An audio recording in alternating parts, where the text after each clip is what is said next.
सोमवार से शुक्रवार दोपहर 1 बजे। Decode presented by KEI Wires and Cables, विकसित भारत का विकसित wire, co-powered by Mongia steel, steel का बादशाह, इन एसोसिएशन विद चले ज्यादा और पैसे बचाए, इसीलिए अब से जो धोए वो धो डाला। सभी पशुपालकों की पसंद, देश का नंबर 1 कपिला पशु आहार।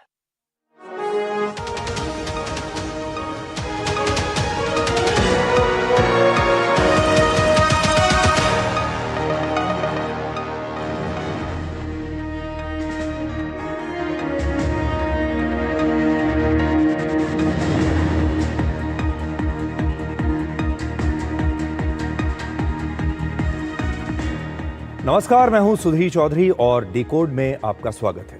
तो आइए आज की खबरों को डिकोड करते हैं। आज सबसे पहले उस विषय पर बात करेंगे जिस पर हमारे देश में कोई राजनीति नहीं होती और उसका नाम है बाढ़।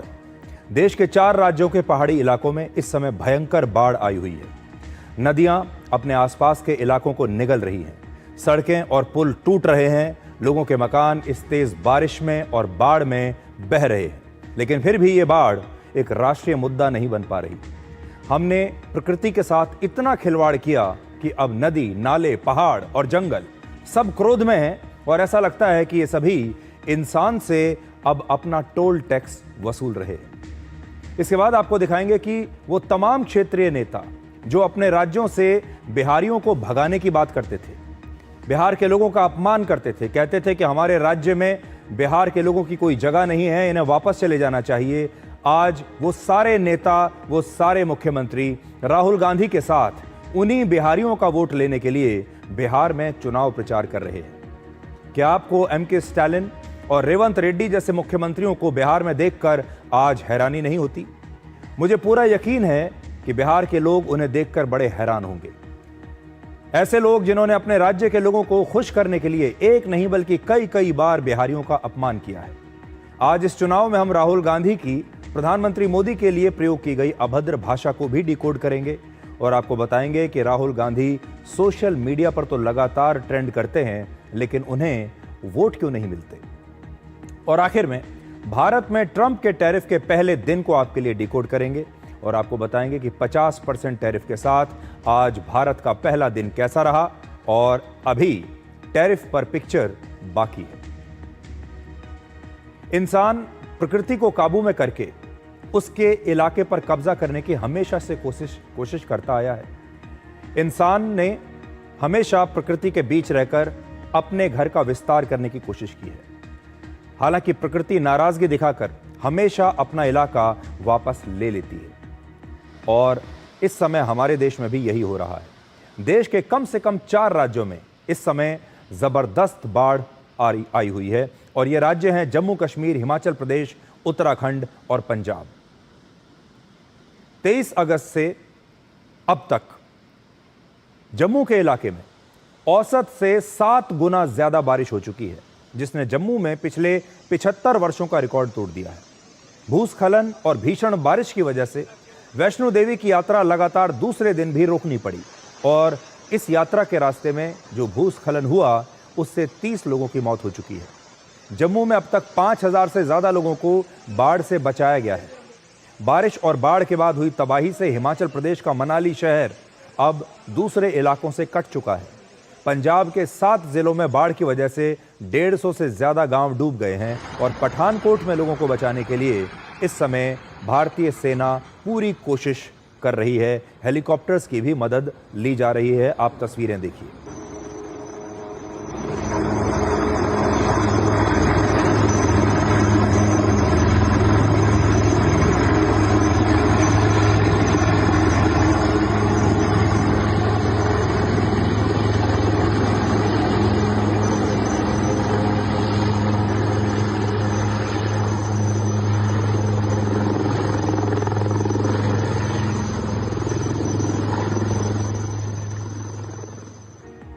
इस बार बाढ़ और बादल फटने की घटनाओं में आपने खास चीज नोटिस की होगी, एक खास चीज देखी होगी, जिसमें नदियां अपने किनारे पर मौजूद सड़कों को और इमारतों को निगलती जा रही है। कई जगहों पर नदियों ने अपने किनारे या फिर अपनी धारा के स्वाभाविक रास्ते को रिक्लेम कर लिया है और वहां मौजूद इंसानों के अतिक्रमण को अब इन नदियों ने, नालों ने खुद से ही हटा दिया है। ये एक बहुत महत्वपूर्ण बात मैं आज आपको बता रहा हूं, क्योंकि ये जो नदियां हैं हमारे देश की, अब इनके बहने के लिए जगह नहीं बची, क्योंकि इन नदियों के फ्लड प्लेन्स पर इंसान ने अपनी इमारतें बना ली हैं और अब ऐसा लगता है इस बार जैसे ये नदियां अपने इलाके को इंसान से वापस छीन रही हैं। इन नदियों के किनारे पर जो भी चीजें हैं, चाहे वो पुल हैं, चाहे सड़कें हैं, चाहे मकान हैं, इन सब को ये नदियां अब साफ करती जा रही हैं। ऐसा लगता है जैसे ये नदियां कोई अतिक्रमण करना चाहती हैं। तस्वीरें देखिए।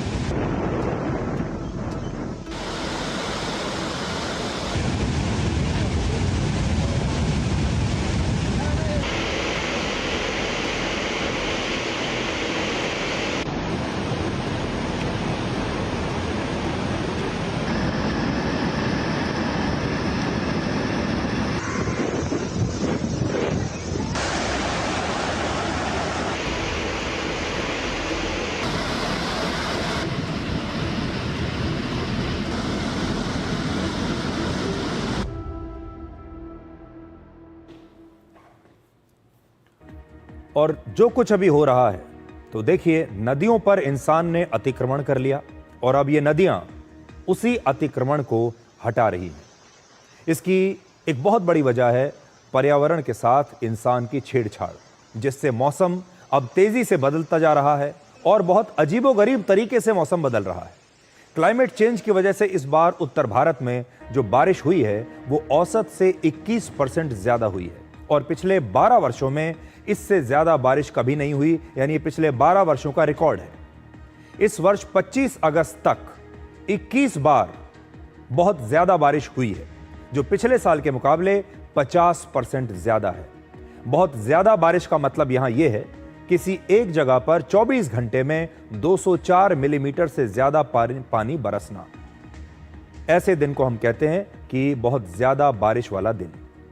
और इस बार 21 दिन ऐसे हुए हैं जिस दिन बहुत ज्यादा बारिश हुई है, जरूरत से ज्यादा बारिश। क्लाइमेट चेंज की वजह से बहुत ज्यादा बारिश अब अलग अलग जगहों पर देखी जा रही है। पहाड़ों पर लगातार बादल फट रहे हैं और भूस्खलन हो रहे हैं। आपको याद होगा, आपके सोशल मीडिया फीड पर आपको लगातार आजकल ऐसे वीडियोस देखने को मिलते होंगे जहां पर बादल फट रहे हैं। बादल फटने की घटनाएं अब पहले से कहीं ज्यादा होने लगी हैं और जिस तरीके से पहाड़ आजकल टूट टूट कर गिर रहे हैं, वो वीडियोस भी आपके सोशल मीडिया पर जरूर आते होंगे। इससे पहले आपने ऐसे वीडियोस नहीं देखे होंगे। और ज्यादा बारिश होने की वजह से नदियों में पानी का जो जल स्तर है वो बढ़ गया है, लेकिन पहाड़ों पर जो होटल्स हैं, मल्टी स्टोरी बिल्डिंग्स हैं, उनके अवैध निर्माण से इन नदियों के स्वाभाविक रास्ते में अब बहुत सारी रुकावटें आ रही हैं। असल में ये पूरा जो रास्ता था, ये नदियों का रास्ता था, जिस पर अब बिल्डिंग्स बन चुकी हैं, सड़क बन गए हैं, पुल बन गए हैं। अब नदियों को वो रास्ता वापस चाहिए। नदियों के किनारे मौजूद इलाकों को फ्लड प्लेन्स कहते हैं और ये जो फ्लड प्लेन है, ये बारिश के समय पानी के फैलने की एक प्राकृतिक जगह होती है। यानी जब बारिश तेज होती है, कभी बाढ़ की स्थिति पैदा होती है, तो नदियों का पानी इन फ्लड प्लेन्स में आ जाता है।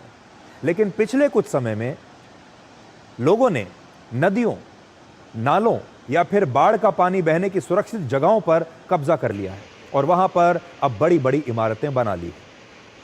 फ्लड प्लेन में अवैध निर्माण रोककर बाढ़ के इस जोखिम को 40% तक कम किया जा सकता है। तो आप देखिए, ये बहुत बड़ी समस्या इस समय हमारे देश में देखने को मिल रही है। ये नदियों के जो फ्लड प्लेन्स हैं, ये नदियों का इलाका था, ये नदियों का घर था, जहां जब नदियों में पानी बढ़ जाता था तो ये पानी उन फ्लड प्लेन में फैल जाता था। अब उन जगहों पर बड़े बड़े होटल्स बन चुके हैं, मकान बन चुके हैं, सड़कें बन चुकी हैं। तो नदियों में जब पानी भरेगा तो ये पानी जाएगा कहां? इसलिए यह हमारे देश के लिए बहुत ही जरूरी है, क्योंकि भारत में बाढ़ से हर वर्ष लगभग 60,000 करोड़ रुपए से ज्यादा का नुकसान होता है हर साल। उत्तराखंड में पिछले 10 वर्षों में बादल फटने की घटनाएं लगभग दुगनी हो चुकी हैं। उत्तराखंड के धराली में इसी महीने बादल फटने के बाद खीरगंगा नदी एक बार फिर से अपने पुराने रास्ते पर लौट आई और तब कुछ ही सेकंडों में पूरा की पूरा धराली गांव बर्बाद हो गया था। ये तस्वीरें आपने देखी होंगी। यहां इन तस्वीरों के बारे में मैं आपको बताता हूं। ये जो मकान आप देख रहे हैं, जो अब पानी में बह रहे हैं, देखिए, असल में ये जो पूरा इलाका है, ये धराली में इस नदी का फ्लड प्लेन हुआ करता था। पहले ये जो नदी थी इसी इलाके से बहती थी, लेकिन इंसान ने इस इलाके में नदी को हटाकर नया शहर बना दिया और जो जगह इस नदी के पानी के लिए होनी चाहिए थी उसमें शहर बस गया। और आप देखिए, इस बार इस नदी ने उस पूरे नए शहर को वापस अपने कब्जे में ले लिया और आप ऐसा समझ सकते हैं कि जो अतिक्रमण हुआ था इस नदी के इलाके पर, वो इस नदी ने वो इलाका वापस ले लिया। और ऐसा इसलिए हो रहा है क्योंकि नदियों के बहने के रास्ते पर अब लगातार अवैध निर्माण हो रहे हैं। हिमाचल प्रदेश के मनाली में चंडीगढ़ मनाली हाईवे पर जहां पर टोल प्लाजा है, वहां इस समय ब्यास नदी का पानी बहुत तेज रफ्तार से बह रहा है। ये तस्वीरें देखिए, ये टोल प्लाजा है, यानी जब आप इस हाईवे पर चलते हैं सड़क पर तो आपको यहां पर टोल देना पड़ता है, टोल टैक्स देना पड़ता है।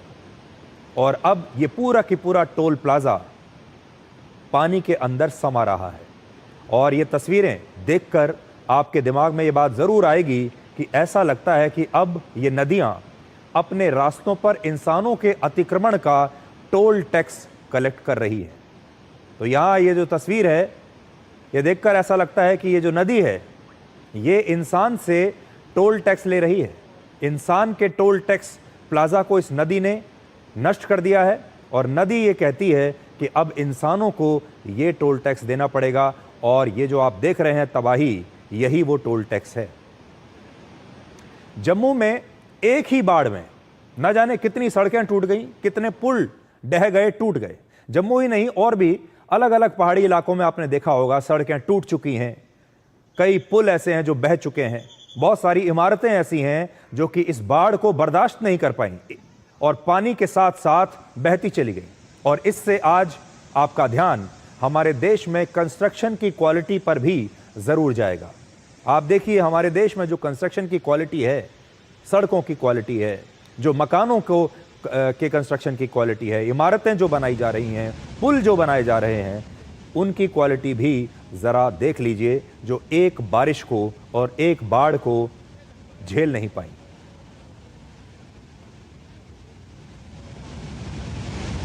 ये मनाली की तस्वीर आपको दिखा रहे हैं हम हिमाचल प्रदेश में।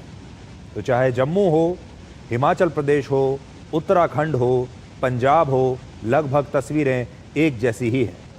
और इस पानी के उफान को आप देखिए, जिससे आपको ये समझ में आएगा कि जो प्रकृति है ये कितनी नाराज़ है इस समय, कितने क्रोध में है। ये नदी, ये नाले, ये पर्वत, ये जंगल, ऐसा लगता है कि सभी क्रोध में है। यानी प्रकृति जब नाराज़ होती है तो वो अपनी नाराज़गी कुछ इस तरह से इंसान को दिखाती है। नदियां भी इंसानों से अपना रास्ता अब वापस ले रही हैं और ऐसा लगता है कि मानो प्रकृति का नुकसान बहुत ज़्यादा जब हो जाता है तो वो खुद ही कोर्स करेक्शन करके अपना हक इंसान से उसकी मर्जी के बिना ही वापस ले लेती है। ये जो विश्लेषण है मैं आज थोड़ा अलग अंदाज से आपके लिए कर रहा हूँ। वैज्ञानिक इसके बारे में हो सकता है अलग अलग बातें बताएंगे, बाकी के जो लोग हैं वो भी अलग अलग विश्लेषण करेंगे, लेकिन आज हमें प्रकृति की इस भाषा को भी ज़रूर समझना होगा। प्रकृति हमसे कुछ कहने की कोशिश कर रही है।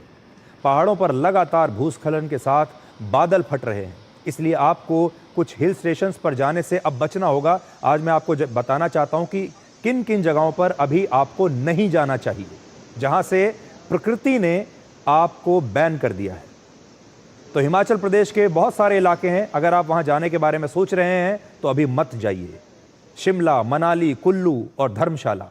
उत्तराखंड में मसूरी, नैनीताल और बाकी के भी ऐसे इलाके हैं जहां हम आपसे ये कहेंगे कि अगर आप हिमाचल प्रदेश जाने के बारे में सोच रहे हैं, उत्तराखंड के बारे में सोच रहे हैं, तो अभी अपने यात्रा का कार्यक्रम, अपने ट्रैवल प्लान्स को कुछ दिनों के लिए आप टाल दीजिए। और जम्मू कश्मीर में जैसा मैंने आपको बताया, वैष्णो देवी की जो यात्रा है वहाँ भी अगर आप जाना चाहते हैं तो आपको कुछ समय इंतज़ार करना चाहिए। अगर आप जम्मू के इलाकों की तरफ जाने के बारे में सोच रहे हैं। दुर्भाग्य की बात यह है कि बाढ़ से इतना नुकसान हो रहा है, हजारों लोग बेघर हो गए हैं, कितने सारे घर जो हैं वो टूट गए हैं, लोग कितने परेशान हैं। अगर आप इन इलाकों में नहीं रहते हैं और इस समय हमें टीवी पर देख रहे हैं या सोशल मीडिया पर अपने मोबाइल फ़ोन की स्क्रीन पर आप देख रहे हैं और इन इलाकों से आप बाहर हैं, तो आप समझिए कि आप किस्मत वाले हैं कि आप आज इन इलाकों में नहीं रहते, जहां पर प्रकृति का ये प्रकोप वहां के लोगों को झेलना पड़ रहा है। लेकिन कभी आपने सोचा है कि इस तरह की जब बाढ़ आती है, इस तरह की विपदा आती है, उस पर हमारे देश में कभी कोई राजनीति क्यों नहीं होती? वो चुनावी मुद्दा कभी क्यों नहीं बनता? इस विषय पर किस पार्टी की क्या विचारधारा है, क्या आपने कभी जानने की कोशिश की? हमारे देश में राहुल गांधी विपक्ष के नेता हैं। राहुल गांधी इसके बारे में क्या कहते हैं? क्या कभी आपने जानने की कोशिश की है कि उनके इस बाढ़ के बारे में क्या विचार हैं, क्या करना चाहिए? कभी उनसे जानने की कोशिश कीजिए। और भी जितने भी बड़े नेता हैं, खास तौर पर जो विपक्ष के नेता हैं, वो बात बात पर राजनीति करते हैं, लेकिन बाढ़ के बारे में उनका कोई बयान नहीं आता। ज़्यादा से ज़्यादा इतना होगा कि सोशल मीडिया पर एक संदेश लिख देंगे कि उन्हें इसका बड़ा दुख है और वो वहाँ रहने वाले लोगों के साथ हैं और उनके लिए प्रार्थना कर रहे हैं, लेकिन इससे ज़्यादा कुछ नहीं। इसलिए हमारे देश के नेता जानते हैं कि बाढ़ के मामले पर ना तो उन्हें वोट मिलेगा, ना वो चुनाव हार सकते हैं, ना जीत सकते हैं। इसलिए बाढ़ हर साल आती है, हर साल हज़ारों लाखों जो लोग हैं उनका नुकसान होता है और फिर हम इसके बारे में बात भी नहीं करते और अगले साल अगली बाढ़ का इंतज़ार करते हैं। राजनीति की मैं आपसे बात कर रहा था, अब आपको असली खालिस राजनीति दिखाते हैं। और इस समय सबसे ज़्यादा राजनीति हो रही है बिहार में, क्योंकि बिहार में चुनाव आने वाला है। बिहार का सबसे बड़ा दुर्भाग्य ये है कि हमारे देश के जो नेता अपने अपने राज्यों में बिहार का अपमान करते आ रहे हैं, जिनके राज्यों में बिहार के लोगों का कभी स्वागत नहीं किया जाता, जिनके राज्यों में बिहारियों से कहा जाता है कि वो ये राज्य छोड़कर चले जाएं, उन बिहारियों की इनके राज्यों में कोई जगह नहीं है। वो नेता जो अपने राज्यों में चुनाव जीतने के लिए बिहारियों का अपमान करते हैं और कहते हैं कि बिहारियों को नौकरियों पर मत रखिए, उत्तर भारत से जो लोग आ रहे हैं उनका यहाँ कोई काम नहीं, वही नेता आजकल बिहार में राहुल गांधी और तेजस्वी यादव के साथ गाड़ी पर खड़े होकर वोट मांग रहे हैं। उन्हीं बिहारियों के वोट मांग रहे हैं जिनका अपमान करते करते इन्होंने जीवन भर राजनीति की है। आज बिहार के मुजफ्फरनगर में राहुल गांधी के साथ तमिलनाडु के मुख्यमंत्री M.K. स्टालिन और उनकी बहन कानिमोझी ने चुनाव प्रचार किया। स्टालिन फैमिली तमिलनाडु का एक ऐसा परिवार है जो लगातार हिंदी भाषी लोगों और सनातन धर्म के खिलाफ बातें करते आए हैं। M.K. स्टालिन के भाई दयानिधि मारन ने बिहार के लोगों के बारे में एक बहुत ही आपत्तिजनक बयान दिया था। दयानिधि मारन ने कहा था कि बिहार के हिंदी भाषी लोग उनके राज्य में आकर टॉयलेट साफ करते हैं, वो इसी लायक हैं। दयानिधि मारन स्टालिन की पार्टी DMK के सांसद भी हैं, कोई छोटे मोटे व्यक्ति नहीं है। अब जब स्टालिन राहुल गांधी के साथ बिहार में चुनाव प्रचार कर रहे हैं तो बिहार में यह सवाल लगातार पूछा जा रहा है कि जब तमिलनाडु में बिहार के लोगों को निशाना बनाया जा रहा था तब ये स्टालिन कहां थे? उस समय कांग्रेस पार्टी खामोश क्यों थी? उस समय राहुल गांधी कहां थे? आज राहुल गांधी को बिहारियों की बड़ी चिंता है क्योंकि बिहार में चुनाव है, लेकिन जब तमिलनाडु में बिहार के लोग खतरे में थे, जब लगातार अपमानित हो रहे थे, तब राहुल गांधी वहां क्यों नहीं गए? एक दिन पहले ही 26 अगस्त को कांग्रेस के नेता और तेलंगाना के मुख्यमंत्री रेवंत रेड्डी ने भी बिहार के सुपौल में राहुल गांधी और प्रियंका गांधी वाड्रा के साथ चुनाव प्रचार किया और रेवंत रेड्डी भी बिहार के लोगों का अपमान करने में पीछे नहीं रहे हैं। थोड़े दिन पहले उन्होंने कहा था कि तेलंगाना का DNA बिहारियों के DNA से अच्छा है, तेलंगाना के लोगों का DNA बिहार के लोगों के DNA से ज्यादा अच्छा है। बिहार और बिहारियों के खिलाफ बोलने वाले नेताओं की लिस्ट में राहुल गांधी के सहयोगी उद्धव ठाकरे भी हैं। उद्धव ठाकरे की पार्टी की राजनीति लंबे समय से उत्तर भारतीयों के विरोध पर ही टिकी हुई है। आप जानते हैं शिवसेना की जो राजनीति है पुराने समय से, जब से शिवसेना का गठन हुआ है, उत्तर भारतीयों के खिलाफ रही है, बिहारियों के खिलाफ रही है। और आजकल भी मुंबई में उद्धव ठाकरे और राज ठाकरे एकजुट होकर, एक साथ मिलकर इनकी पार्टी के लोग बिहार के लोगों को निशाना बना रहे हैं। आपने सोशल मीडिया पर बहुत सारे वीडियोस देखे होंगे जिसमें बिहार के लोगों को थप्पड़ मारे जा रहे हैं, उनकी पिटाई हो रही है और उन्हें जबरदस्ती मराठी बोलने पर मजबूर किया जा रहा है। बिहार के लोगों से कहा जाता है कि आपकी महाराष्ट्र में कोई जगह नहीं, आप वापस चले जाइए। ये सारे लोगों को आप देखिए, ये या तो उत्तर भारतीय आपको मिलेंगे या बिहार के मिलेंगे, लेकिन इस पर राहुल गांधी कुछ नहीं बोलते। आज वही राहुल गांधी इन्हीं लोगों के साथ बिहार के लोगों का वोट मांग रहे हैं। इसलिए आज का जो विश्लेषण है ये खास तौर पर बिहार के लोगों के लिए है।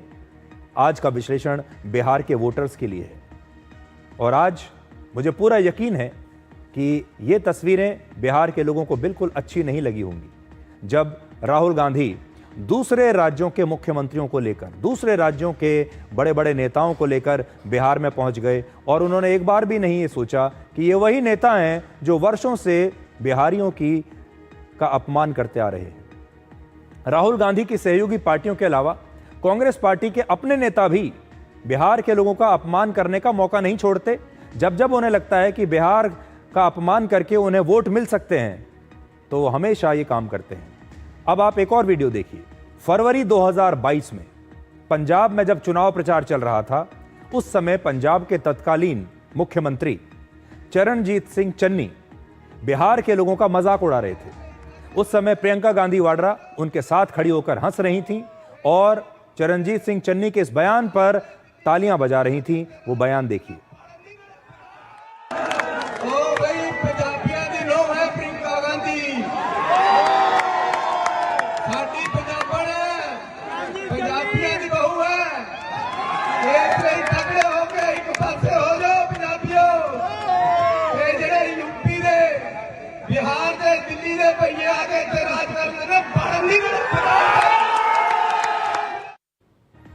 यूपी के और बिहार के लोग यहां पर आकर राज कर रहे हैं पंजाब में, इन्हें यहां से भगाइए, ये कह रहे हैं कांग्रेस के उस समय के मुख्यमंत्री और प्रियंका गांधी वाड्रा उस पर तालियां बजा रही हैं। आज बीजेपी के नेता भी ये सवाल पूछ रहे हैं कि बिहार का अपमान करने वाले नेता राहुल गांधी के स्टार प्रचारक बनकर उन्हीं बिहार की सड़कों पर कैसे घूम रहे हैं। ये झूठा है। इस राहुल गांधी पूरे नकली गांधी परिवार है।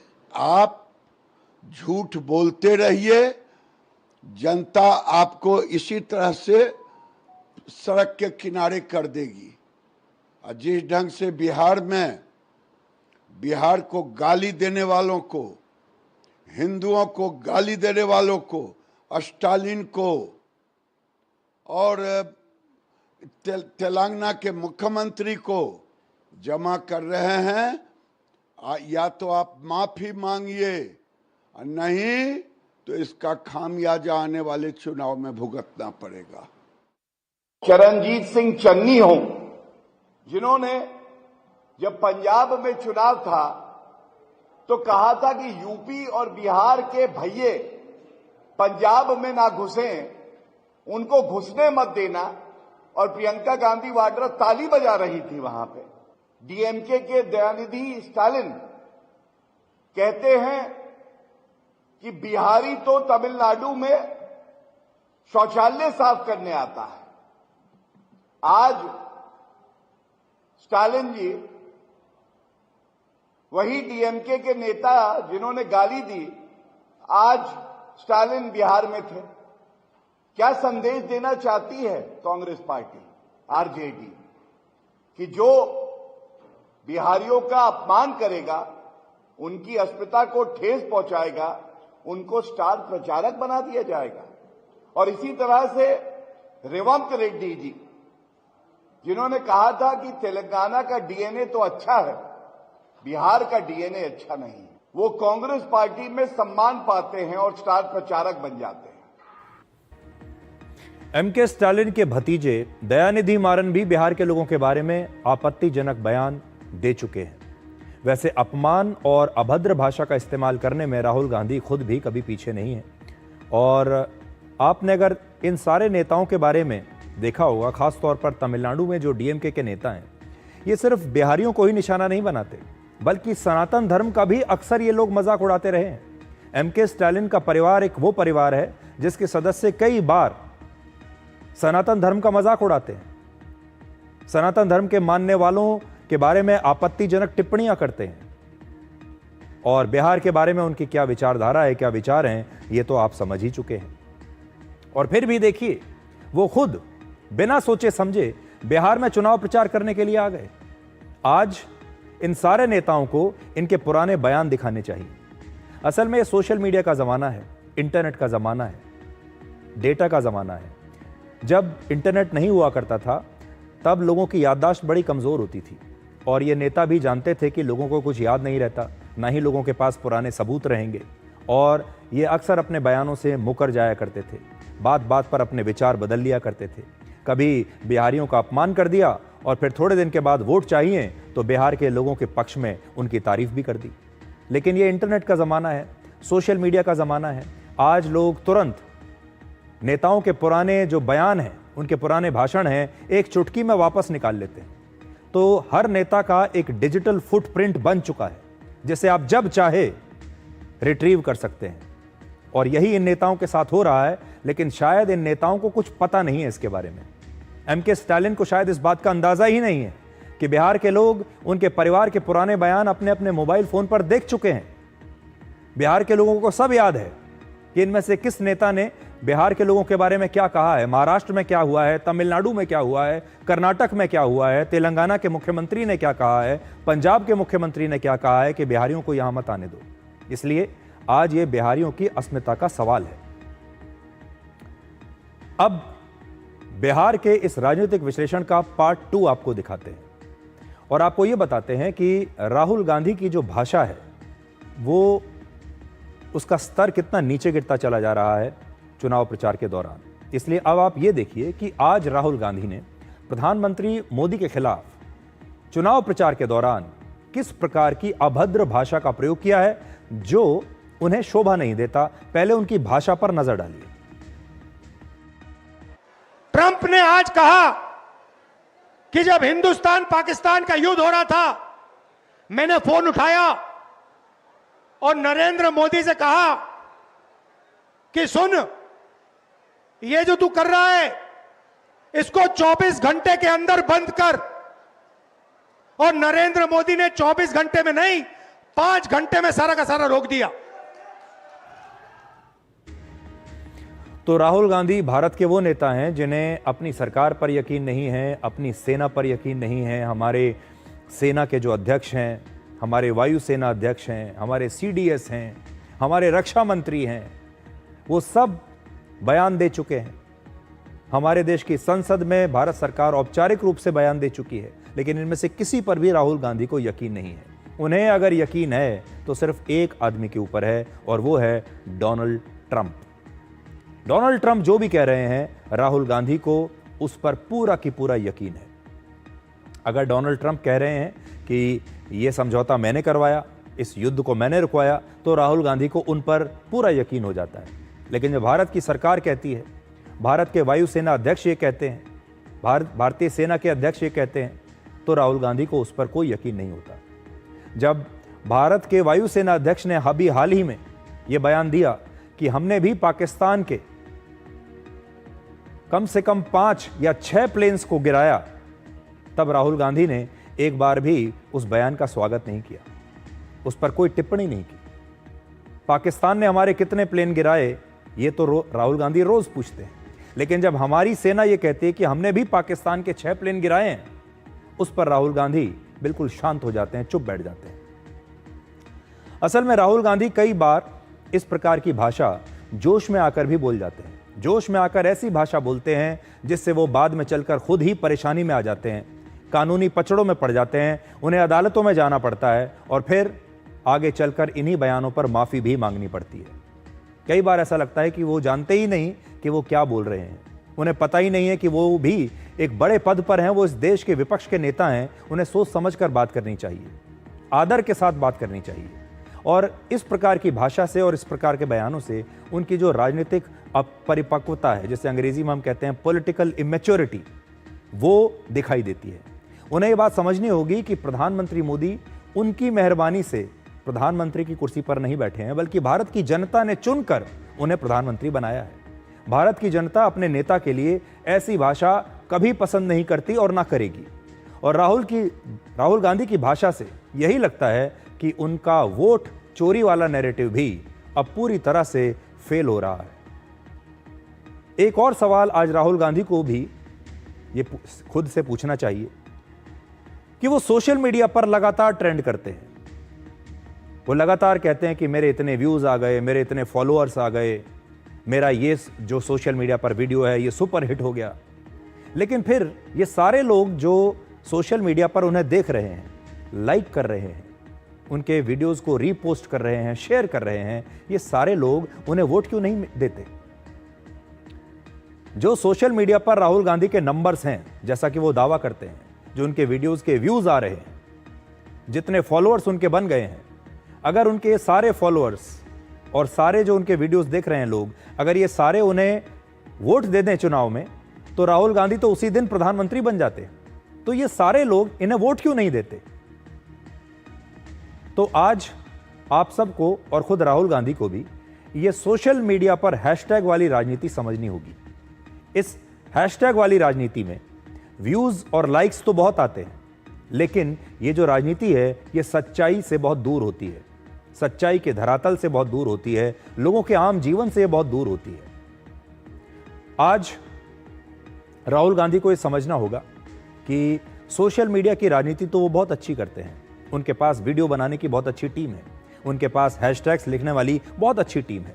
आजकल यूट्यूब पर थंबनेल्स जिस वीडियो के अच्छे होते हैं वही वीडियो चलते हैं। उनके पास थंबनेल वाली भी बहुत अच्छी टीम है, हैशटैग वाली भी बहुत अच्छी टीम है, सोशल मीडिया पर वीडियो को वायरल करने वाली टीम भी उनके पास शानदार है। उनके पास एक ही टीम की कमी है, राजनीतिक टीम, एक ऐसी टीम जो आम वोटर्स से जुड़ सके, जो देश के आम आदमी की भाषा को समझ सके, जो देश के आम आदमी के दिल तक पहुंच सके। ये टीम उनके पास नहीं है और यही कारण है कि वो सोशल मीडिया वाली राजनीति करते हैं, बाकियों से बेहतर ही कर रहे हैं। कांग्रेस पार्टी बड़ी अच्छी राजनीति कर रही है, लेकिन सिर्फ सोशल मीडिया तक। उनकी राजनीति सिर्फ हैशटैग तक सीमित है। उनका हैशटैग चल जाता है, वो ट्रेंड कर जाते हैं, फिर सोचते हैं कि ये ट्रेंड कराने वाले लोग हमें वोट भी देंगे, और बाद में पता चलता है कि इनमें से कोई भी उन्हें वोट नहीं दे रहा। हो सकता है लोग सिर्फ मनोरंजन के लिए उनके इन वीडियोस को देख रहे हों, लेकिन राहुल गांधी को अपना एक आत्मविश्लेषण करना चाहिए और अपनी उस टीम का भी करना चाहिए जो उनके सलाहकार हैं, और उनसे पूछना चाहिए कि जब मेरे इतने सारे व्यूज आ रहे हैं तो मुझे लोग वोट क्यों नहीं देते। अब जब वोट उन्हें नहीं मिलते तो वो ये कहते हैं कि वोट चोरी हो गए। अब नया आरोप उन्होंने ये लगाया है कि मुझे इसलिए वोट नहीं मिल रहे हैं क्योंकि वोट तो कोई और चुरा कर ले जा रहा है। इसलिए आज आपको राहुल गांधी के वोट चोरी के आरोप पर भी सबसे बड़ा सच हम बताने वाले हैं, और वो सच्चाई ये है कि बिहार में वोट चोरी का एक भी सबूत राहुल गांधी अब तक चुनाव आयोग को दे नहीं पाए हैं। बिहार में चुनाव आयोग ने 1 अगस्त को पहली ड्राफ्ट वोटर लिस्ट जारी करने के बाद इस पर आपत्ति दर्ज कराने के लिए 1 सितंबर तक का समय दिया था। तो आप देख लीजिए अभी कितने दिन बचे हैं। 1 सितंबर तक की डेडलाइन है कि किसी को भी उस वोटर लिस्ट में अगर कोई भी आपत्ति है, कोई भी आम आदमी है, कोई भी नेता है, कोई भी पार्टी का कार्यकर्ता है, तो वो 1 सितंबर तक अपनी आपत्ति दर्ज करा सकता है। तो ये डेडलाइन खत्म होने में अब सिर्फ 5 दिन बचे हैं, लेकिन अब तक राहुल गांधी और कांग्रेस पार्टी की तरफ से इस पर कोई भी औपचारिक आपत्ति चुनाव आयोग में दर्ज नहीं कराई गई है। तो प्रेस कॉन्फ्रेंस तो रोज कर रहे हैं, वीडियो रोज बना रहे हैं, भाषणों में रोज कह रहे हैं चुनाव में कि वोट चोरी हो रही है, तो फिर औपचारिक आपत्ति दर्ज क्यों नहीं करा रहे? चुनाव आयोग ने आपत्तियों के बारे में कुल 12 राजनीतिक पार्टियों की लिस्ट जारी की थी कि ये 12 पार्टियां हैं, इनमें से जो भी चाहे इनके कार्यकर्ता नेता वो आपत्ति दर्ज कर सकते हैं। और इन सारी 12 पार्टियों में से सिर्फ एक पार्टी ने 10 आपत्तियां दर्ज की हैं। अब आप सोचिए 65 लाख लोगों का नाम वोटर लिस्ट से हटा दिया गया, 65 लाख, और 65 लाख लोगों के वोटर लिस्ट से नाम हटने के बाद सिर्फ 10 आपत्तियां आई हैं, यानी 6.5 लाख लोगों पर एक आपत्ति औसतन चुनाव आयोग के पास पहुंची है। और आज वो कागज जो आपकी स्क्रीन पर भी है मैं लेकर आया हूं, इलेक्शन कमीशन ऑफ इंडिया का ये कागज है, औपचारिक कागज मैं आपको बता रहा हूं, और ये कहता है कि 1 अगस्त 3 बजे तक से लेकर 26 अगस्त सुबह 10 बजे तक का ये डेटा आज मेरे पास है और ये बताता है इसमें जितनी भी पार्टियों के नाम हैं, 12 पार्टियों के इसमें नाम हैं। ये देखिए 12 पार्टियों के इसमें नाम है और इसमें लिखा हुआ है कि किस पार्टी ने कितनी आपत्ति दर्ज कराई है। और इसमें से सारा 12 पार्टियों में इसमें बीजेपी का भी नाम है, कांग्रेस पार्टी का भी नाम है और राष्ट्रीय जनता दल का भी नाम है। लेकिन सिर्फ एक पार्टी ने, ये देखिए, ये इंडियन नेशनल कांग्रेस देख लीजिए, राहुल गांधी की पार्टी, इन्होंने एक भी आपत्ति दर्ज नहीं कराई है अभी तक। एक पार्टी ने आपत्ति दर्ज कराई है, वो है communist party of India Marxist, यानी सीपीएम। उस पार्टी ने 10 आपत्तियां दर्ज कराई हैं और चुनाव आयोग ने कहा है कि हमें 10 आपत्तियां उनकी मिली हैं। इसके अलावा किसी ने भी, किसी पार्टी ने कोई आपत्ति चुनाव आयोग में दर्ज नहीं कराई है। राहुल गांधी से पूछना चाहिए कि उनकी पार्टी यहां क्यों नहीं जा रही और अपनी आपत्ति दर्ज क्यों नहीं करा रही। वोट चोरी के आरोप पर राहुल गांधी बड़ी बड़ी प्रेस कॉन्फ्रेंस कर रहे हैं, बड़े बड़े पावर पॉइंट प्रेजेंटेशंस दे रहे हैं। बिहार में राहुल गांधी और तेजस्वी यादव के साथ रैलियां और रोड शो कर रहे हैं, लेकिन अब तक कांग्रेस पार्टी और आरजेडी बिहार में वोट चोरी का एक भी सबूत चुनाव आयोग को नहीं दे पाई है। इससे पहले भी कर्नाटक में राहुल गांधी ने वोट चोरी का यही आरोप लगाया, लेकिन चुनाव आयोग को शपथ पत्र के साथ कोई सबूत नहीं दिए। बिहार में वोट चोरी के आरोप साबित करने के लिए राहुल गांधी ने कैमरों के सामने कई लोगों के बयान भी दिलवाए। आपको याद होगा, लगातार सोशल मीडिया पर उन लोगों के बयान चल रहे थे जिन्होंने कहा कि हमारा वोट कट गया, हम जिंदा हैं, देखिए। लेकिन बाद में उन तमाम लोगों ने यह कह दिया कि उनका नाम वोटर लिस्ट में शामिल है और उनकी वोट चोरी नहीं हुई है। उन्हें बहला फुसलाकर, गलत बात बताकर उनसे ये बयान ले लिया। तो जितने भी वीडियोस राहुल गांधी ने बनवाए, अब वो सारे लोग भी वापस चले गए, वो भी मुकर गए। पहले महाराष्ट्र, फिर कर्नाटक और अब बिहार में राहुल गांधी वोट चोरी को मुद्दा बनाने में जुटे हैं। लेकिन राहुल गांधी के पास ना तो सबूत है और ना ही सच्चाई, क्योंकि अगर राहुल गांधी के पास बिहार में वोट चोरी के सबूत होते तो अब तक उनकी पार्टी चुनाव आयोग में उसकी शिकायत कर चुकी होती, वोटर लिस्ट पर आपत्ति दर्ज करा चुकी होती। लेकिन अब तक उन्होंने ऐसा नहीं किया है और ऐसा लगता है कि वोट चोरी का नारा भी राहुल गांधी के पुराने नारों की तरह ही निकलेगा। राहुल गांधी ने सोशल मीडिया पर राजनीति करने में महारत हासिल की हुई है। उनके पास अच्छी टीम है जो ब्रांडिंग जानती है, हर बार एक शानदार नारा भी देती है और इस नारे को राहुल गांधी हर बार चुनाव में बार बार दोहराते हैं, उसके वीडियोस बनाते हैं और इन वीडियोस को सोशल मीडिया पर अच्छे व्यूज़ मिल जाते हैं, लाइक्स मिल जाते हैं, हैशटैग अच्छे होते हैं, ट्रेंड कर जाते हैं, लेकिन वोट नहीं मिलते। अब आपको अगला विश्लेषण हम सुनाते हैं। आज भारत पर अमेरिका के 50% टैरिफ का पहला दिन है और अमेरिका से जिस तरह के संकेत आ रहे हैं उससे ऐसा लगता है कि टैरिफ पर यह पिक्चर अभी बाकी है। तो पहला दिन भारत का कैसा रहा, आज आपको यह बताते हैं। आज अमेरिका से एक और बड़ी खबर आई है। अमेरिका के सेक्रेटरी ऑफ द ट्रेजरी यानी वहां के वित्त मंत्री ने कहा है कि भारत दुनिया का सबसे बड़ा लोकतंत्र है और अमेरिका दुनिया की सबसे बड़ी अर्थव्यवस्था है और आखिरकार दोनों को एक दिन एक साथ आना ही होगा। ऐसा लगता है कि टैरिफ लगने के 12 घंटे के बाद ही अमेरिका का मन थोड़ा थोड़ा बदलने लगा है और अमेरिका ये भरोसा भी दे रहा है कि आगे चलकर एक दिन ऐसा आएगा जब सब कुछ ठीक हो जाएगा। सूत्रों के मुताबिक भारत सरकार ने कहा है कि टैरिफ से घबराने की कोई आवश्यकता नहीं है। भारत के निर्यात पर उतना गंभीर असर होने की संभावना नहीं है जितना कि डर था, इसके साथ ही भारत ने ब्रिटेन, जापान और दक्षिण कोरिया सहित 40 और देशों में अपना टेक्सटाइल इंपोर्ट बढ़ाने का फैसला किया है।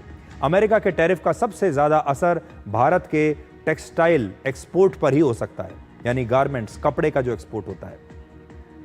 हालांकि टैरिफ एक दोधारी तलवार की तरह है। टैरिफ से भारत के साथ साथ अमेरिका को भी नुकसान जरूर होगा। स्टेट बैंक ऑफ इंडिया की लेटेस्ट रिपोर्ट के मुताबिक भारत पर 50% टैरिफ लगाने से अमेरिका की जीडीपी में आधा प्रतिशत तक की गिरावट हो सकती है और अमेरिका में महंगाई का स्तर भी ज्यादा हो सकता है, यानी महंगाई बढ़ सकती है। टैरिफ भले ही भारत पर लगेगा, लेकिन इसका नकारात्मक असर अमेरिका के बाजार और वहां के लोगों पर भी जरूर पड़ेगा। तो पहले आप ये देखिए कि अमेरिका के टैरिफ का भारत की टेक्सटाइल इंडस्ट्री पर क्या असर पड़ेगा। भारत में बनी जो शर्ट पहले अमेरिका में 850 रुपए में बिकती थी, अब ये 50% टैरिफ लगने के बाद उसकी कीमत बढ़कर हो जाएगी 1394 रुपए। तो आप ये देख लीजिए, मेड इन इंडिया शर्ट जो अमेरिका में पहले बिकती थी 850 रुपए की, अब वो बिकेगी लगभग 1400 रुपए की। अब अगर बिल्कुल सेम शर्ट ये मेड इन चाइना शर्ट है तो उसकी कीमत अब होगी 1207 रुपए, जो चाइना पर टैक्स लगाया है उसके हिसाब से। तो मेड इन चाइना शर्ट अगर वो बिल्कुल वैसी ही है जैसी भारत में बनी शर्ट है तो उसकी कीमत होगी 1207 रुपए। यानी एक सामान, एक जैसी क्वालिटी के बाद भी भारत और चीन में बनी शर्ट की कीमतों में लगभग 187 रुपए का अंतर है। बांग्लादेश में बनी शर्ट की कीमत 1122 रुपए होगी और वियतनाम से आई शर्ट की कीमत 1020 रुपए होगी। मैं सारा आपको दोबारा से वो दिखाता हूं कि कैसे उनका आप कंपैरिजन देख सकते हैं। यानी अमेरिका में मेड इन इंडिया कपड़े दूसरे देशों के मुकाबले अब महंगे हो जाएंगे। अब भारत की टेक्सटाइल इंडस्ट्री के लिए दुनिया के 40 देशों में बाजार तलाश किए जा रहे हैं कि ये जो हम सारा सामान बना रहे हैं, अगर ये अमेरिका में नहीं बिकेगा तो फिर इसे किसी और देश में बेचना होगा, और इसकी कोशिशें शुरू हो गई हैं। अब आपको बताते हैं कि भारत की किस इंडस्ट्री पर अमेरिका के टैरिफ का कितना असर पड़ेगा। कपड़ों पर सबसे ज्यादा 60 से 63% तक टैरिफ लगा है। यह आंकड़ा कुल मिलाकर है, और अमेरिका ने पहले भी भारत की कुछ वस्तुओं पर टैरिफ लगाया था। सी फूड पर 60% टैरिफ, फर्नीचर और मैट्रेसेस पर 52.3%, ऑटोमोबाइल्स पर और उनके स्पेयर पार्ट्स पर 26%, और फार्मास्यूटिकल्स और स्मार्टफोन्स पर सबसे कम यानी 0% टैरिफ लगेगा। तो फार्मा को उन्होंने छोड़ दिया है, इलेक्ट्रॉनिक्स को उन्होंने छोड़ दिया है, आईटी को उन्होंने छोड़ दिया है। अब ये देखिए कि अमेरिका भारत से कौन सा सामान सबसे ज्यादा खरीदता है। 2024 में अमेरिका ने भारत से 90,000 करोड़ रुपए के स्मार्टफोन्स खरीदे थे और इस पर अमेरिका ने 0 टैरिफ लगाया। अमेरिका ने 41,000 करोड़ रुपए के डायमंड्स खरीदे थे, इस पर उन्होंने 52% टैरिफ लगाया है। अमेरिका ने 34,000 करोड़ रुपए की दवाइयां खरीदी, इस पर भी उनका टैरिफ 0% है। पिछले वर्ष अमेरिका ने 27,000 करोड़ रुपए के पेट्रोलियम प्रोडक्ट्स भी हमसे खरीदे और अब इस पर 6.9% टैरिफ है। 15,000 करोड़ रुपए का सी फूड अमेरिका ने हमसे खरीदा था, अब ये 60% टैरिफ की रेंज में है। अमेरिका ने 15,000 करोड़ रुपए की एंटी कैंसर दवाइयां भी हमसे खरीदी और फार्मा इंडस्ट्री पर उसने अभी कोई टैरिफ नहीं लगाया है।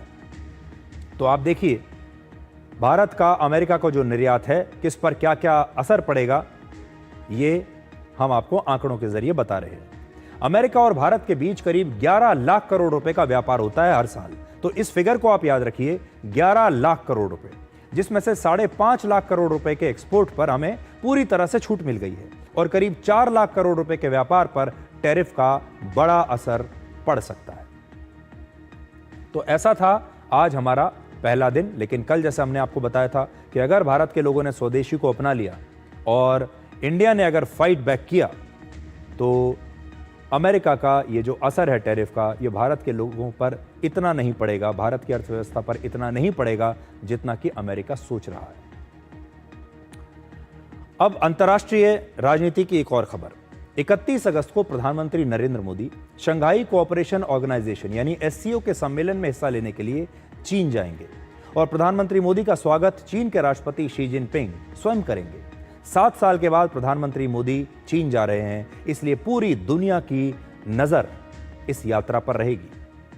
भारत और चीन की ये नई नई दोस्ती देखने में तो बड़ी अच्छी लग रही है, क्योंकि लोग, पूरी दुनिया ये सोच रही है कि अगर भारत और चीन मिल गए और भारत, चीन और रशिया मिल गए तो फिर ट्रंप को ये एक करारा जवाब दे सकते हैं। और इसलिए इन तीनों की दोस्ती, इन तीनों का एक मंच पर आना बहुत ज़रूरी है, ताकि ये दुनिया जो है ये डोनाल्ड ट्रंप के मनमानी को उसी भाषा में जवाब उसका दे सके। लेकिन एक और कड़वा सच ये भी है कि इस दोस्ती की वजह अमेरिका के राष्ट्रपति डोनाल्ड ट्रंप का टैरिफ वॉर तो है और वही एक सबसे बड़ी वजह बन रही है। इसीलिए भारत और चीन अब साथ साथ आ गए हैं। भारत, रशिया और चीन मिलकर एक ट्रॉयका बना रहे हैं। लेकिन जब आप ट्रंप के संदर्भ में इस दोस्ती को देखते हैं तो ये दोस्ती बड़ी अच्छी लगती है, लेकिन इसका एक दूसरा पहलू भी है जो उतना लुभावना नहीं है।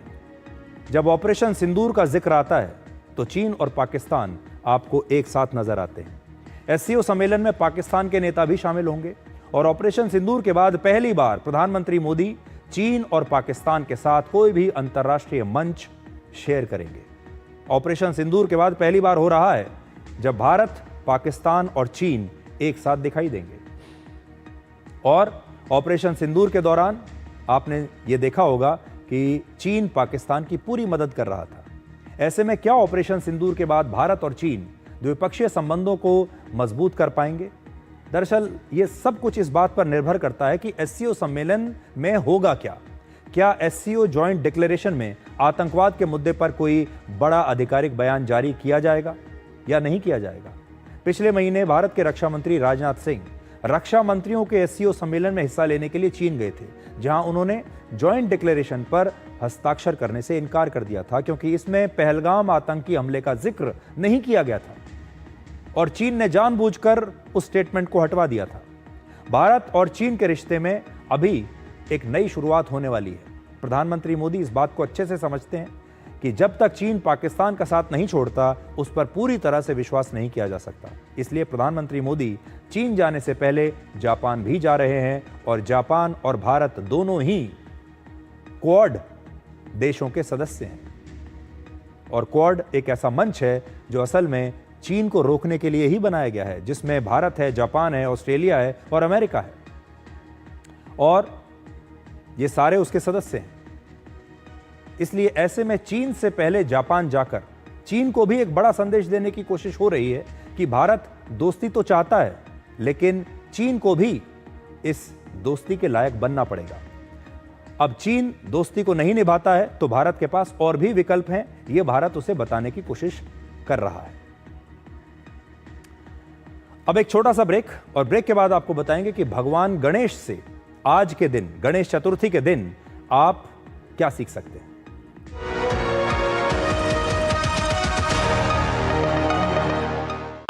कौन है जो जोड़े देश को? विकसित भारत का विकसित वायर। 4-5 दिनों से तेज बुखार है। सिर, शरीर के जोड़ों और आंखों के पीछे दर्द भी हो रहा है। शरीर पर लाल चट्टे भी हैं। ये डेंगू के लक्षण है। डेंगू? डरिए मत, डेंगू एक साधारण वायरल बुखार है। उपयुक्त इलाज व तरल पदार्थ लेने पर घर पर ही ठीक हो जाता है। बहुत कम मामलों में बुखार के उतरने के बाद भी रक्तस्राव या बीपी कम होने पर अस्पताल में भर्ती होने की जरूरत होती है। डेंगू के लक्षण देखते ही डॉक्टर से मिलें, खून की जांच करवाएं और डेंगू से बचें। इसमें है फौलादी ताकत। ये कड़े इम्तिहानों से नहीं डरता। इसे सालों का तजुर्बा है। इसलिए मैं भी सूर्या पाइप्स का फैन हूँ। देश की तरक्की के सच्चे साथी। सूर्या है तो भरोसा है। कौन है जो जोड़े देश को? विकसित भारत का विकसित वायर।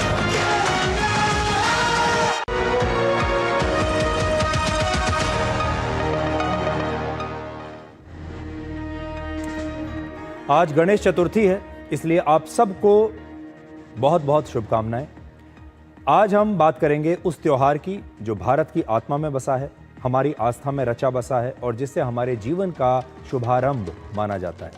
आज से अगले 10 दिनों तक देश भर में गणेश उत्सव मनाया जाएगा। ये दिन बुद्धि के देवता, विघ्नहर्ता और मंगल के दाता भगवान गणेश के जन्म की खुशी में मनाया जाता है और ऐसी मान्यता है कि जो भी गणेश जी की भक्ति करता है उसके जीवन से बाधाएं दूर हो जाती हैं और उसके रास्ते में सफलता के द्वार खुलते चले जाते हैं। शिव पुराण के अनुसार भगवान शिव ने गणेश जी को अपना पुत्र मानकर उनका नाम विनायक से गणेश रखा और उन्हें वरदान दिया कि उनकी पूजा हर पूजा से पहले होगी और उनकी पूजा के बिना हर पूजा अधूरी मानी जाएगी। इसलिए किसी भी शुभ कार्य की शुरुआत हम श्री गणेश कहकर ही करते हैं। गणेश नाम का अर्थ भी बड़ा गहरा है। गण का मतलब होता है समुदाय और ईश का मतलब होता है स्वामी, यानी लोगों के स्वामी। भगवान गणेश के कई नाम हैं, जैसे सुमुख, एकदंत, लंबोदर, विनायक, गजानन। और इस दौरान गणपति बप्पा मोरया का भी जयकारा आपने अक्सर सुना होगा। इसकी शुरुआत असल में 14वीं सदी में हुई थी। मौर्य गोसावी नाम के संत भगवान गणेश के भक्त थे और उन्होंने ही ये जयकारा दिया था और पूरे जयकारे का मतलब है भगवान गणेश अगले साल जल्दी आना। भगवान गणेश सिद्धि और बुद्धि के देवता माने जाते हैं। सिद्धि का मतलब होता है संपूर्ण ज्ञान और बुद्धि का मतलब होता है बुद्धि और विवेक। बुद्धि तो आप जानते ही हैं, और ये दोनों की ही आपको हमेशा जरूरत पड़ेगी। भगवान गणेश धन के देवता भी हैं, जिनकी पूजा धन की देवी लक्ष्मी के साथ दीपावली में आप हमेशा करते हैं। बही खातों में भी सबसे पहले पन्ने पर भगवान गणेश की तस्वीर होती है। गणेश चतुर्थी की कहानी लोकमान्य बाल गंगाधर तिलक से भी जुड़ी हुई है। शुरुआत में गणेश चतुर्थी सिर्फ घरों में मनाई जाती थी, लेकिन आज़ादी के आंदोलन के समय वर्ष 1893 में लोकमान्य तिलक ने इसे एक सार्वजनिक उत्सव में तब्दील कर दिया, ताकि अंग्रेजों से लड़ने के लिए भारत के लोग एक साथ एकजुट हो पाएं। बाल गंगाधर तिलक ने गणेश उत्सव को जन जन की एकता का प्रतीक बनाया, जिससे लोग एक साथ आएं और अपनी संस्कृति को अपनाकर अंग्रेजों के खिलाफ एकजुट हो जाएं। भगवान गणेश बच्चों के भी बहुत प्रिय हैं और उनका गोल मटोल चेहरा, मीठी मुस्कान और मोदक प्रेम उन्हें सबसे अलग बनाता है।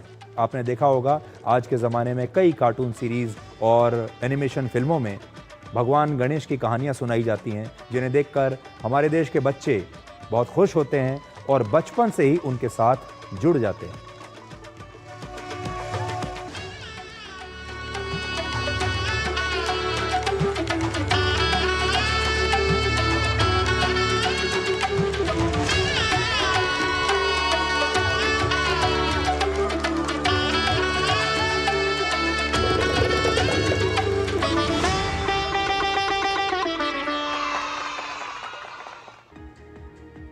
तो भगवान गणेश एक ऐसे भगवान हैं जो बच्चों में भी उतने ही प्रिय हैं, उतने ही लोकप्रिय हैं जितने कि बड़ों में हैं। और अगर गणेश चतुर्थी की सबसे बड़ी पहचान की बात करें तो मुंबई का लाल बागचा राजा पूरे देश में सबसे ज़्यादा मशहूर है। और इस दौरान 10 दिनों के अंदर यहाँ पर हर रोज़ 15 लाख से ज़्यादा लोग भगवान गणेश के दर्शन करने के लिए आते हैं। अब आप देखिए, आज के ज़माने में जब सारे लोग अपने मोबाइल स्क्रीन से चिपके रहते हैं, आज के ज़माने में जब लोगों ने एक दूसरे से मिलना जुलना बंद कर दिया है, सब अपने अपने जीवन में व्यस्त हैं, ऐसे समय में भी भगवान गणेश की आप इस ताकत को देखिए कि वो लाखों करोड़ों लोगों को अपने अपने घरों से बाहर सड़कों पर ले आते हैं, अजनबियों को एक साथ लाकर खड़ा कर देते हैं, और ये सारे लोग जिनकी संख्या करोड़ों में है, ये गणेश जी की भक्ति में डूब जाते हैं। इस ताकत को आप देखिए, आज सोशल मीडिया के इस दौर में भी कितने लोगों को भगवान गणेश अपने साथ जोड़ते हैं। आज भगवान गणेश की पूजा सिर्फ भारत में ही नहीं बल्कि नेपाल में होती है, श्रीलंका में होती है, मॉरिशस, थाईलैंड, इंडोनेशिया, यहाँ तक कि अमेरिका और ब्रिटेन में भी होती है। आज आप भगवान गणेश के जीवन से क्या सीख सकते हैं आज के ज़माने में? तो 5 बातें आप सीख सकते हैं, आप नोट कीजिए। पहला, माता पिता का सम्मान सबसे बड़ा धर्म है, ये बात आज आप उनसे सीख सकते हैं। दूसरा, धन से नहीं बल्कि विनम्रता से प्रसन्नता आती है। धन कितना भी कमा लीजिए, लेकिन अगर आपके अंदर विनम्रता नहीं है तो असली खुशी आपको कभी नहीं मिलेगी। तीसरा, अपनी पहचान पर हमेशा गर्व करें और अपने असली रूप को हमेशा स्वीकार करें और उससे खुश रहें।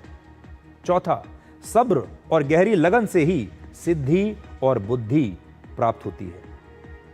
सब्र रखें, आपका अच्छा समय जरूर आएगा। और 5वीं बात, जीवन में छोटी छोटी चीजों में खुशियां ढूंढना सीखिए। ये भी भगवान गणेश आपको सिखाते हैं। तो इस गणेश चतुर्थी पर आप सिर्फ नए काम नहीं बल्कि अपने जीवन में एक नई सोच की भी शुरुआत कीजिए। लोगों में प्यार बांटिए और विवेक के साथ साथ दिल से भी हर विषय के बारे में सोचना शुरू कीजिए। अब एक छोटा सा ब्रेक, और ब्रेक के बाद आपको दिखाएंगे डिकोड जिंदगी में आज का विचार।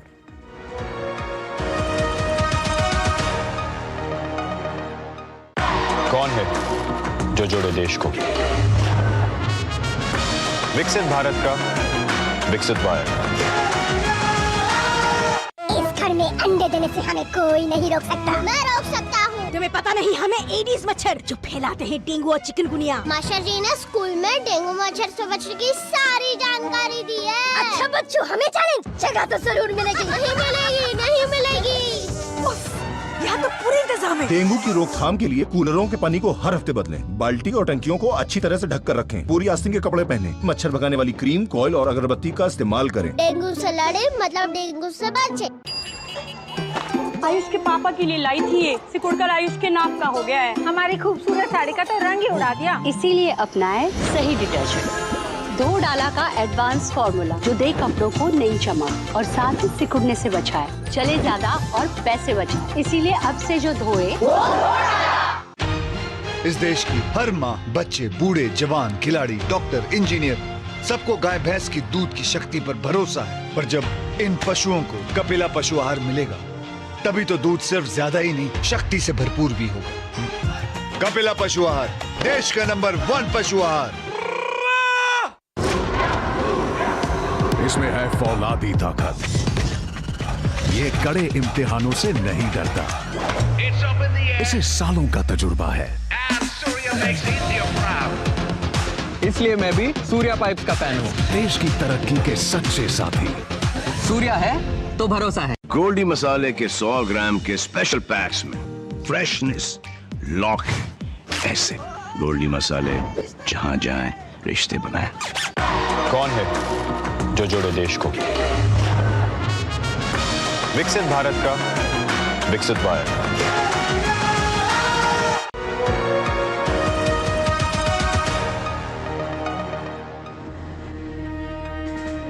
तो आज के लिए डिकोड में इतना ही। अब आपसे हमारी अगली मुलाकात होगी कल रात 9 बजे। तब तक आप खुश रहिए, सुरक्षित रहिए, स्वस्थ रहिए। और ईश्वर की न्याय की चक्की थोड़ी धीमी जरूर चलती है, लेकिन पीसती बहुत बारीक है। नमस्कार।